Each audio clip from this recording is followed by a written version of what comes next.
ಶ್ರೀ ವೆಂಕಟೇಶಂ ಲಕ್ಷ್ಮೀಶಂ ಅನಿಷ್ಟಗ್ನಮವಿಷ್ಟದಂ ಚತುರ್ಮುಖೇರತನಿಯಂ ಶ್ರೀನಿವಾಸಂ ಭಜೇನಿಶಂ ಆನಂದ ತೀರ್ಥವರದೆ ದಾನವಾರಣ್ಯ ಪಾವಕೆ ಜ್ಞಾನದಾಯಿನಿ ಸರ್ವೇಶಿ ಶ್ರೀನಿವಾಸ್ಯಸ್ತು ಮೇ ಮನಃ. ಕೃಷ್ಣಾಯ ವಾಸುದೇವಾಯ ದೇವಕಿ ನಂದನಾಯ ಚ ನಂದ ಗೋಪಕುಮಾರಾಯ ಗೋವಿಂದಾಯ ನಮೋ ನಮಃ. ಆಚಾರ್ಯರ ಮಧ್ವ ಪರಂಪರೆಯಲ್ಲಿ ಬರುವ ಎಲ್ಲ ಯತಿಶ್ರೇಷ್ಠರಿಗೆ ದಾಸವರಣ್ಯರಿಗೆ ನಮ್ಮ ನಿಮ್ಮೆಲ್ಲರ ಮುಖಾಂತರ ಶಿರಸಾಷ್ಟಾಂಗ ನಮಸ್ಕಾರ ಸಲ್ಲಿಸ್ತಾ, ಶ್ರೀ ರಾಘವೇಂದ್ರ ಸ್ವಾಮಿಗಳ ಆರಾಧನಾ ಸೇವಾ ಸದ್ಭಕ್ತರೇ, ಹರಿದಾಸ ಬಂಧುಗಳೇ, ಇವತ್ತಿನ ನುಡಿ ಸ್ಮರಣೆ ನಮನ 369ನೇ ನುಡಿ ಸ್ಮರಣೆ ನಮನ. ಈ ಒಂದು ಭಾಗದಲ್ಲಿ ಫಾಲ್ಗುಣ ಮಾಸ ಒಂದು ಮೊದಲನೇ ಆವೃತ್ತಿಯಲ್ಲಿ ನಾವೆಲ್ಲರಿದ್ದೇವೆ.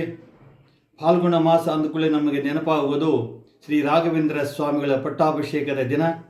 ದುರ್ಮತಿ ನಾಮ ಸಂವತ್ಸರ ಫಾಲ್ಗುಣ ಮಾಸ ಬಿದಿಗಿ ಶುಕ್ಲಪಕ್ಷ ಬಿದಿಗಿ ಏನಿದೆ, ಅವರ ಒಂದು ಪಟ್ಟಾಭಿಷೇಕ ತಂಜಾವೂರಿನಲ್ಲಿ ಪಟ್ಟಾಭಿಷೇಕ ಆದರೂ ಸುಧೀಂದ್ರ ತೀರ್ಥರಿಂದ ವಿಶೇಷ ಸನ್ಯಾಸ ಸ್ವೀಕಾರ ಮಾಡಿ ಅವತ್ತೇ ಪೀಠಾರೋಹಣ ಮಾಡಿದರು.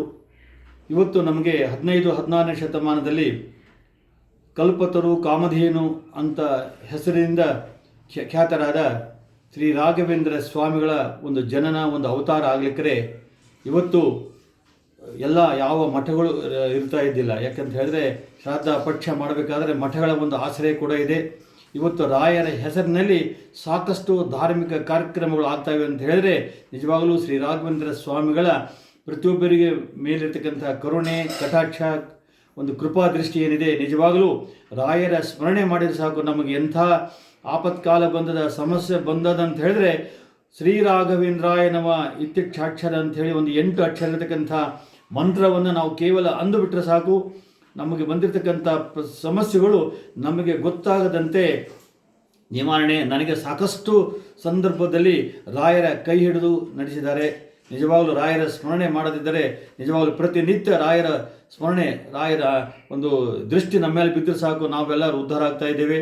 ಅಂಥ ರಾಯರ ಪಟ್ಟಾಭಿಷೇಕ ಆಗಿರ್ತಕ್ಕಂಥ ಪವಿತ್ರವಾದ 1421ರಲ್ಲಿ, ಅಂದರೆ ವಿಶೇಷವಾಗಿ ಅವರು ಭುವನ ಗಿರಿಯಲ್ಲಿ ಜನಿಸಿದ ಈ ಒಂದು ಪಟ್ಟಾಭಿಷೇಕ ದಿನ ಅಂತ ಹೇಳಿದ್ರೆ ಸಾಧಾರಣ 18ರಿಂದ 26ರವರೆಗೆ ಈ ಒಂದು ಸಪ್ತಾಹ ಅಂಥೇಳಿ ಮಾಡ್ತಾರೆ. ಅಂದರೆ 24ರವರೆಗೆ 24 ರಾಯರ ಒಂದು ಜನ್ಮ ವರ್ಧಂತಿ ಉತ್ಸವ.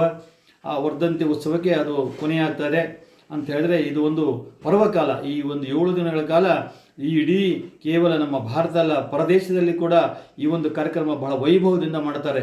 ಯಾಕಂದರೆ ಸಾಕಷ್ಟು ಭಜನಾ ಸಭ್ಯರು ಆ ಭಜನಾ ತಂಡವಾಗಿ ಬಂದು ರಾಯರ ಸೇವೆ ಮಾಡತಕ್ಕಂಥದ್ದು, ಹೆಸರಾಂತ ಪಂಡಿತರು ಉಪನ್ಯಾಸದ ಮುಖಾಂತರ ತಮ್ಮ ಸೇವೆಯನ್ನು ಸಲ್ಲಿಸ್ತಾರೆ. ಅದರ ಜೊತೆಗೆ ಭಕ್ತಿಗೀತೆಗಳನ್ನು ಹಾಡ್ತಕ್ಕಂಥ ಸಂಗೀತ ಕಲಾವಿದರು ಕೂಡ ಭಾಗವಹಿಸ್ತಾರೆ. ಇಂತಹ ಪರ್ವ ಕಾಲದಲ್ಲಿ ಇವತ್ತು ನಾವೆಲ್ಲರೂ ಇದ್ದೇವೆ. ರಾಯರ ಪಟ್ಟಾಭಿಷೇಕ, ರಾಯರ ಗ್ರಂಥಗಳ 55 ತನಕ ಅವರು 48 ಗ್ರಂಥಗಳನ್ನು ಬರೆದಿದ್ದಾರೆ. ಅಂಥ ಮಹಾನುಭಾವರ ಅಪೇಕ್ಷೆ ಏನಂತ ಹೇಳಿದ್ರೆ ಕೇವಲ ರಾಯರ ಹತ್ರ ನಾವು ಪ್ರದಕ್ಷಿಣೆ ನಮಸ್ಕಾರ ಹಾಕಿಬಿಟ್ರೆ ಸಾಕು, ಇಡೀ ತೀರ್ಥಯಾತ್ರೆಯ ಫಲ ಬರ್ತದೆ ಅಂತ ಹೇಳಿದ್ದಾರೆ.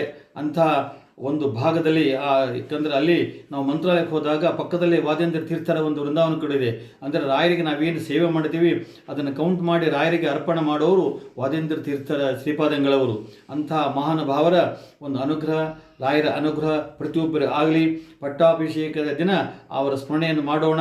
ರಥೋತ್ಸವ ಭವ್ಯವಾಗಿ ಎಲ್ಲ ಕಡೆ ರಥೋತ್ಸವ ಆಗ್ತಕ್ಕಂಥ ಒಂದು ಪರ್ವಕಾಲ ಅಂತ ಹೇಳಿದರೆ ಅದು ರಾಯರ ಆರಾಧನೆ ಬಿಟ್ಟರೆ ಬಹಿರಂಗವಾಗಿ ಆಗ್ತಕ್ಕಂಥದ್ದು ರಾಯರ ಪಟ್ಟಾಭಿಷೇಕದ ದಿನ.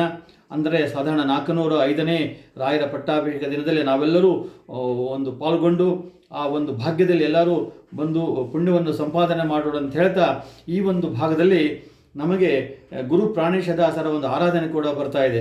ಗುರು ಪ್ರಾಣೇಶದಾಸರು ಅಂತ ಹೇಳಿದ್ರೆ ಪ್ರಾಣೇಶದಾಸರ ಮಗನಿಗೆ ಅವರು ಉಪದೇಶ ದಾಸ ದೀಕ್ಷೆಯನ್ನು ಕೊಟ್ಟರು, ಗುರು ಪ್ರಾಣೇಶ ಅಂತ ಹೇಳಿ ಕರೆದರು. ಅವರ ವಿಶೇಷತೆ ಏನಂತ ಹೇಳಿದರೆ ಪ್ರಾಣೇಶದಾಸರು ಜಗನ್ನಾಥ ದಾಸರಲ್ಲಿ ಯಾವ ರೀತಿ ಸೇವೆಯನ್ನು ಮಾಡಿ ಅವರ ಜೊತೆಗೆ ಇದ್ದಾರೆ ಅದರಂತೆ ಗುರು ಪ್ರಾಣೇಶದಾಸರು ಕೂಡ 12 ವರ್ಷಗಳ ಕಾಲ ಜಗನ್ನಾಥ ದಾಸರಲ್ಲಿ ವೇದಾಧ್ಯಯನ ಮಾಡಿದಂಥ ಮಹಾನುಭಾವರು ಗುರು ಪ್ರಾಣೇಶದಾಸರು. ಅವರ ಒಂದು ಮಹಿಮೆ ಹೆಚ್ಚು ಕಾಲ ಅವರು ಲಿಂಗಸೂರದಲ್ಲಿದ್ದರು. ಲಿಂಗಸೂರಲ್ಲಿದ್ದಾಗ ಸಾಕಷ್ಟು ಕೃತಿಗಳನ್ನು ರಚನೆ ಮಾಡಿದ್ದಾರೆ. ಅವರ ರಚನೆಗಳು ಇವತ್ತಿಗೂ ಭಜನೆ ಕಾಲಕ್ಕೆ ಭಜನಾ ಸಭ್ಯರು ರಥೋತ್ಸವ ಕಾಲಕ್ಕೆ ಹಾಡ್ತಾ ಇದ್ದಾರೆ.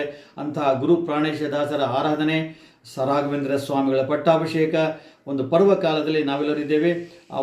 ಅವರ ಸ್ಮರಣೆಯನ್ನು ನಾವೆಲ್ಲರೂ ಮಾಡೋಣ ಅಂತ ಹೇಳ್ತಾ ಇವತ್ತಿನ ನುಡಿ ಸ್ಮರಣೆ ಇವತ್ತಿನ ನುಡಿ ಸ್ಮರಣೆ ಅಂತ ಹೇಳಿದರೆ 319 ನುಡಿ ಸ್ಮರಣೆ ಕೇಳಿದ ಪ್ರತಿಯೊಬ್ಬರ ಮನೆಯಲ್ಲಿ ಶುಭ ಕಾರ್ಯಗಳು ನಿರಂತರವಾಗಿ ನಡೆಯಲಿ, ರಾಯರ ಆರಾಧನೆಗಳು ಕೂಡ ಅವರ ಮನೆಯಲ್ಲಿ ನಡೆಯಲಿ, ರಾಯರ ಸ್ಮರಣೆ ಕೂಡ ನಡೆಯಲಿ ಅಂತ ಹೇಳ್ತಾ ಮತ್ತೊಮ್ಮೆ ಗುರು ಪ್ರಾಣೇಶ ದಾಸರ ಶ್ರೀ ರಾಘವೇಂದ್ರ ಸ್ವಾಮಿಗಳ ಸ್ಮರಣೆಯನ್ನು ಮಾಡ್ತಾ ಎಲ್ಲರಿಗೂ ಅಭಿನಂದನೆಗಳು, ಅಭಿವಂದನೆಗಳು.